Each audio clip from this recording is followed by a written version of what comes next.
അമേരിക്കയിലെ മിനിയാപോളിസിൽ സ്കൂളിൽ വെടിവെപ്പ്. 8ഉം 10ഉം വയസ്സുള്ള കുട്ടികൾക്ക് ദാരുണാന്ത്യം. 14 കുട്ടികൾ ഉൾപ്പെടെ 17 പേർക്ക് പരിക്ക് പറ്റിയിട്ടുണ്ട്. ട്രാൻസ്ജെൻഡറായ അക്രമി ജീവനൊടുക്കി. FBI അന്വേഷണം ആരംഭിച്ചു. കിൻഡർഗാർട്ടൻ മുതൽ 8ാം ഗ്രേഡ് വരെ വിദ്യാർത്ഥികൾ പഠിക്കുന്ന അൻസിയേഷൻ കാത്തലിക് സ്കൂളിലാണ് സംഭവമുണ്ടായത്. കറുത്ത വസ്ത്രം ധരിച്ച് 3 ആയുധങ്ങളുമായി വന്ന അക്രമി ജനാലകൾ വഴി പ്രാർത്ഥനാ ഹാളിലേക്ക് വെടിയുതിർക്കുകയായിരുന്നു. 8ഉം 10ഉം വയസ്സുള്ള 2 കുട്ടികളാണ് മരിച്ചത്.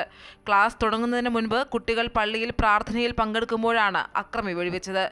23 വയസ്സുള്ള ട്രാൻസ്ജെൻഡറായ റോബിൻ വെസ്മനാണ് വെടിവയ്പ് നടത്തിയത്. പരിക്കേറ്റ 14 കുട്ടികളും 5 വയസ്സിനും 10 വയസ്സിനും ഇടയിലുള്ളവരാണ്. ഇവർ അപകടനില തരണം ചെയ്തതായാണ് അധികൃതർ നൽകുന്ന സൂചന. സംഭവത്തിലേക്ക് നയിച്ച കാരണമറിയാൻ റോബിൻ വെസ്മാന്റെ സമൂഹമാധ്യമ അക്കൗണ്ടുകൾ പരിശോധിച്ചു വരികയാണ്.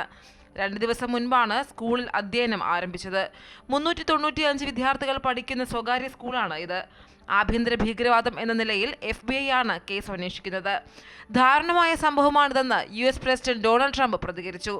സ്ഥിതിഗതികൾ നിരീക്ഷിച്ചു വരികയാണെന്ന് ട്രംപ് സമൂഹമാധ്യമത്തിൽ കുറിച്ചു. അതേസമയം കഴിഞ്ഞ 24 മണിക്കൂറിനിടെ നഗരത്തിലുണ്ടായ വെടിവയ്പ്പിന്റെ തുടർച്ചയായാണ് ഈ ആക്രമണം.